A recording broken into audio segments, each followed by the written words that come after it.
Well, Chris, another week on YouTube's top rating show, the weekly progress updates with Chris Waller. Got a total views of 4 last week, so we're on fire. Good week this week. Egglestein, an impressive winner last Saturday at Randwick, and another protest lost yesterday at Warwick Farm. Yes, I had my trusty assistant in there yesterday too in the protest room, Liam Pryor, ex-steward from Racing New South Wales. We thought we might have a bit of inside knowledge. No help whatsoever. And I think we're going to have to change tack there. But to be fair, the horse did run in a little bit, and unfortunately they upheld the protest, and we got put back to second. But won't be far from a win for Lachlan. That's been 3 protests upheld this season. Clever Boy, obviously another of the recent ones, and Marden. I think Frank Cook's still trying to sue Murray over that. 3 winners, could have made 170. Big difference. Yeah, you don't really look at the other side. I'm not sure if we won any protests, but you don't remember when you win them, you only remember when you lose them. I think it's pretty fair in Sydney, and that's all I ask for is consistency. It's very hard for an owner when they lose, especially going back to Clever Boys. When it was a Saturday race, including a Bob's bonus, you're talking $70,000 or $80,000 turnaround. So it's not ideal, but try and cover all bases and make sure it doesn't happen, I guess, is the thing to do.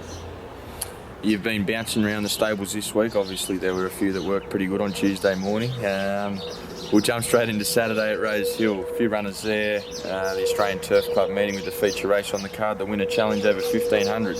First race of the day, Pinot Gris on debut. Nice gelding.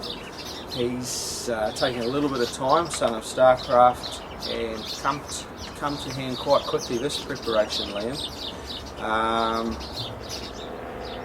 And I was interested to know that you knew what the horse was paying when you got out of work this morning, because obviously you've been looking overnight when the markets went up.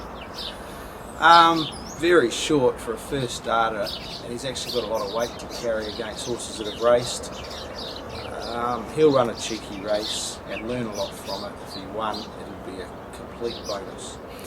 Just to give the viewers at home an idea, he's a first starter in a benchmark 65 race in Saturday grade, and he's forced to carry 58 kilos. How do the handicappers come about giving a horse 1 kilo less the top weight on debut in a restricted grade race? What their argument is, we're showing our hand by showing the horse's ability at placing it in a city race first up. Secondly, I guess they treat the horse as if it's been unbeaten. So if he had a run and then been unplaced, he would drop in weight. Likewise, if he'd won a race, he would go up. So I think that's just the benchmark they give him to start with. It's always harsh when you're a first starter, but over a racing season, it's a pretty fair system. Race 2, exciting filly, Champagne Cath. She was a favourite there for the slipper last preparation after her impressive debut win. She on track for Saturday? She wasn't favourite for the slipper. I don't know what you mean by that. She was favourite where I was betting, I'm telling you, champ. She's a nice filly, obviously, and she had a injury after that first up win. And she's come up pretty well. I would say she's still a little bit light, and hopefully she can get through a full preparation, but for her first up run on Saturday she should be fine, and then hopefully on to Silver Shadow if she runs well on Saturday. So just taking the 2 races as they come. She's a very good filly, and her work's been great. I haven't let her off the bridle yet, so she just had the 2 quiet trials, and hopefully that'll have her fit enough for Saturday. Race 3, 2 runners over the 1200 metres. An interesting one here, Altius resuming after a long spell. Yeah, very well bred horse, brother to Elstrom and Harada's son, who are champions. He had a tendon injury, and he's been off the scene, as you say, for a long time. Slow rehabilitation, and so far so good, and every day's a long day with those types of horses, and I'd say he'll need the run on Saturday, but he's certainly got class, and he'll be an eye-catching one if he didn't win. Just giving a line on a horse like him, I guess Sacred Flyer, we spoke about him a couple of weeks ago. He returned from a similar injury, and it just took him that 1 or 2 runs to get fit, and obviously he returned to winning form. Yeah, they're all different. Especially older horses, they take longer to get back. Plus, when you're up at a high level, it takes it a little bit harder to get back to that level. It's different if you've got a horse that's still coming through the grades. He might just win when he's unfit because he's better than the rest. But when you're taking on open and listed and group performance, you've got to be rock hard fit and have everything going your way. The other runner in the 1200 metre race is Vel Rosso. Third run back this prep and trialled since his last run, obviously fit and well. Very well. I think he's going to be hard to beat, one of our better chances on the day. Not the best of beginners, so the barrier's probably not that crucial. I think there's only 9 runners in the race, so he'll be back there last and looking to get home strongly, and yeah, he's spot on in the right race, right distance. The fillies and mares over the 1100 metre distance. 2 runners for the stable. First of those, Christy Lee. Unlucky first up at Canterbury. Very unlucky, should have won. I wasn't intending on running her on Saturday, but I just thought the field's dropped away a little bit, and that's why we've accepted with her. My intention was to run over a bit further on Wednesday at Canterbury, 12:50. But at this stage she'll run Saturday, and we'll have a look at the nominations for Canterbury when they come out. But obviously the bit of prize money is more attractive to run Saturday, and a horse like her would appreciate a big track. She still does a few little things wrong, and Rosehill's just a great track for educating a horse. And Sweet Little Eyes. Good return to form last start at Canterbury. Yeah, she's got the ability, just needs to put it together, as you say, and she's just a nightmare to place and to ride in a race, because she's a little bit unruly and needs to be switched off early, and that gets her too far back in the races. So she'll get her chance on Saturday in a moderate field. 3 runners in the feature event on the card, the Winner Challenge at listed level. The first of those, the top weight, Bayreer, Group 1 winner from the Northern Hemisphere. Yeah, nice horse, nice colt. He's done everything right since arriving with us. Sound horse,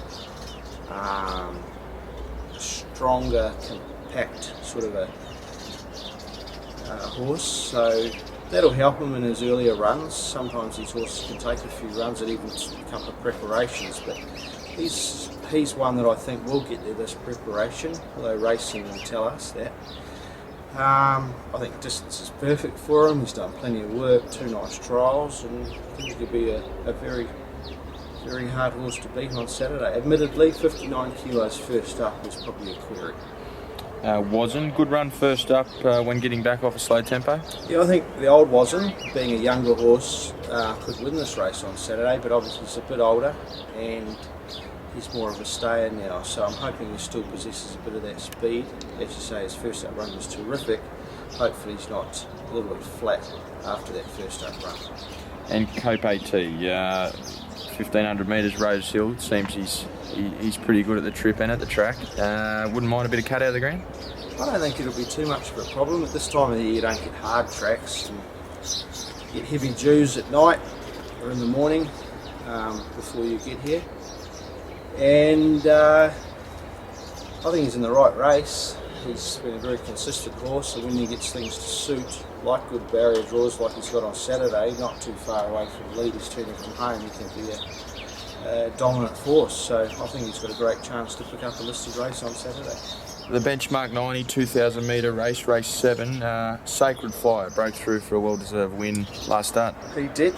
Didn't win by a convincing margin, but he was backing up within 7 days, and it was his third up run from a spell. So how far are they supposed to win by?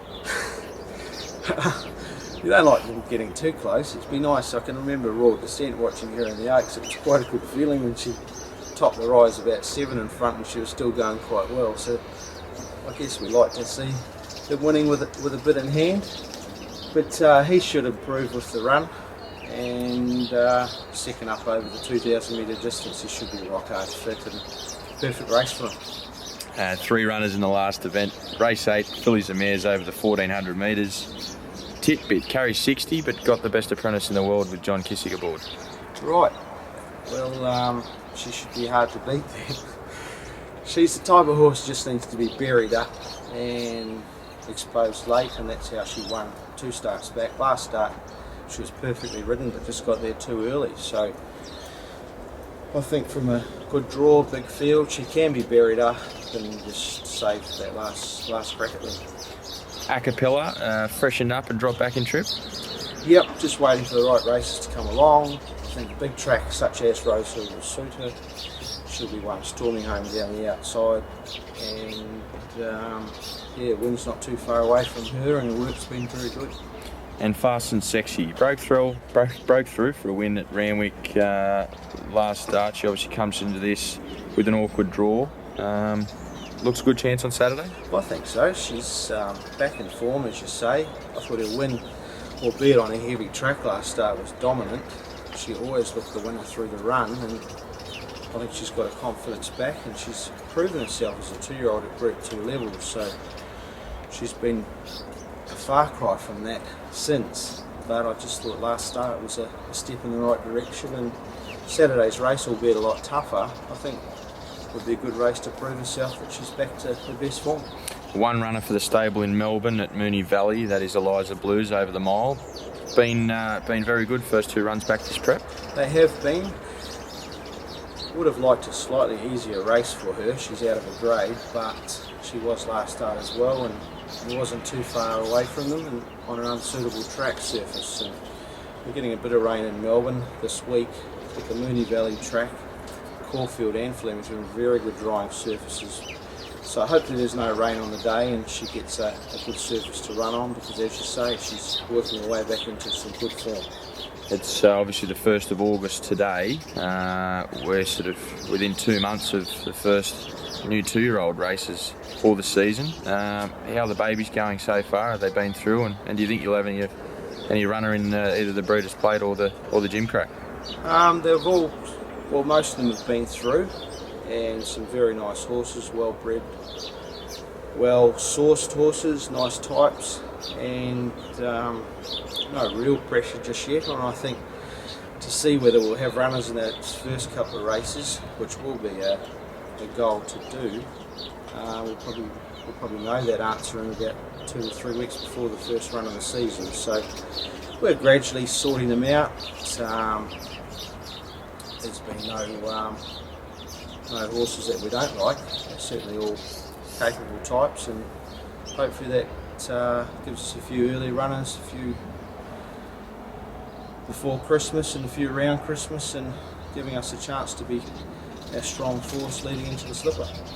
And obviously on the other end of the spectrum, the Group 1 horses have returned, recently trialled a few of them at Warwick Farm last Friday, and a big team of triallers in again on Monday. Are you happy with how they've all returned? Yeah, very happy. Touch wood, they all come up well and have no serious problems. It's never going to be perfect, but we'll try and get them all to their assignments and be competitive and lead up races through to their grand finals. And there's plenty of them coming up over the spring months, and we've got a good hand and thoroughly looking forward to it. All right, good luck on Saturday, Chris. Thanks, Lee.